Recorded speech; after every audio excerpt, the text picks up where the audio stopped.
Module 9, Behind the Scenes, Software Programming. Life cycle of an information system. The life cycle of an information system is 1. Planning phase. This is the first stage in the life cycle of an information system where the need for the system is identified, and the objectives and scope of the system are defined. This stage involves gathering requirements, analyzing the feasibility of the project, and developing a project plan. 2. Analysis phase. In this stage, the requirements gathered in the planning phase are analyzed in detail. The objective of this stage is to identify the system's functionality and define the specifications. 3. Design phase. In this stage, the system specifications are translated into a design that provides the details of how the system will operate. This stage involves designing the system's architecture, defining the interfaces, and specifying the data structures. 4. Development phase. This stage involves the actual coding of the system. The design from the previous stage is implemented in this stage. 5. Testing phase.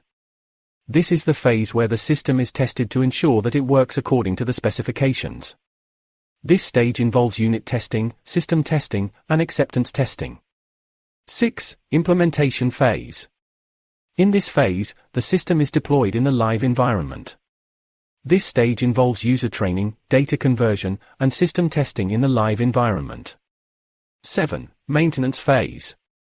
This is the final stage of the life cycle, where the system is monitored and maintained to ensure it continues to meet its objectives.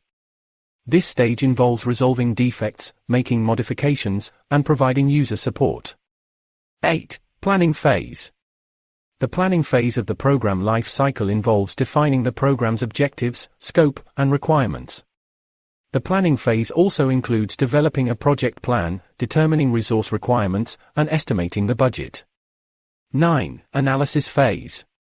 The analysis phase involves understanding the requirements of the program and analyzing them in detail. The objective of this phase is to identify the program's functionality and define the specifications. 10. Design phase. In this phase, the program specifications are translated into a design that provides the details of how the program will operate. This stage involves designing the program's architecture, defining the interfaces, and specifying the data structures. 11. Coding phase. In this phase, the program's code is written according to the design from the previous phase. The coding phase involves writing the source code, testing the code, and fixing defects. 12. Testing phase. The testing phase involves testing the program to ensure that it works according to the specifications. This stage involves unit testing, system testing, and acceptance testing. 13. Deployment phase. In this phase, the program is deployed to the production environment. The deployment phase involves user training, data conversion, and system testing in the live environment. Testing and documentation is the final stage of the program development life cycle, PDLC. 14. Maintenance phase. The maintenance phase is the final phase of the program life cycle. In this phase, the program is monitored and maintained to ensure it continues to meet its objectives. This stage involves resolving defects, making modifications, and providing user support. Programming languages. There are numerous programming languages available today, each with its own set of features and capabilities. Some of the most commonly used programming languages include Java, Python, C++, JavaScript, PHP, Swift, Ruby, Objective-C, C#, and Kotlin. Each programming language has its own strengths and weaknesses, making it suitable for certain types of projects or applications. For example, Java is often used for enterprise-level software, while Python is popular for scientific computing and data analysis. The set of specific, sequential steps that describe exactly what a computer program must do to complete the work is called an algorithm. When exploring programming languages, it's important to consider factors such as the purpose of the project, the level of programming experience, and the availability of resources and support. Top-down design breaks down a problem into a series of high-level tasks, and continues to break each task into successively more detailed subtasks. To get started, it's helpful to learn the basic concepts of programming, such as data types, control structures, and functions.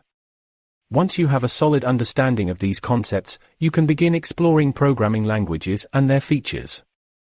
Online resources such as tutorials, forums, and documentation can provide valuable information on specific programming languages.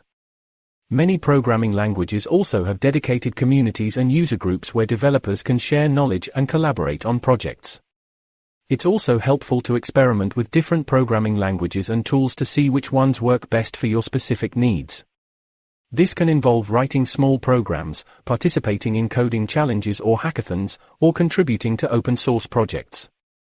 In object-oriented programming, inheritance allows a new class to automatically use all the data and methods of an existing class.